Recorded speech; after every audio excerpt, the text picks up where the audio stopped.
Morning! So, ako sa may bintana. Day off ko abikara, pero nagbakal ako it training elastic.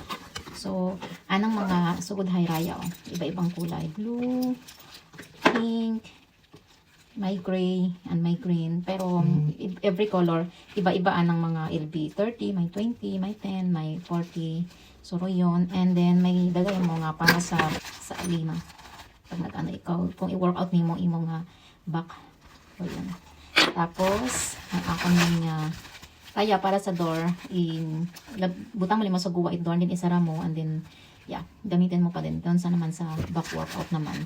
Kaya, pag sa siki, sa ankle, glutes din nga, hara, ginagamit man sa para i-activate yung mga glutes. Mag-workout ako mga 5 times in a week para healthy daw. Para fit kita. So, kinangan may mga workout.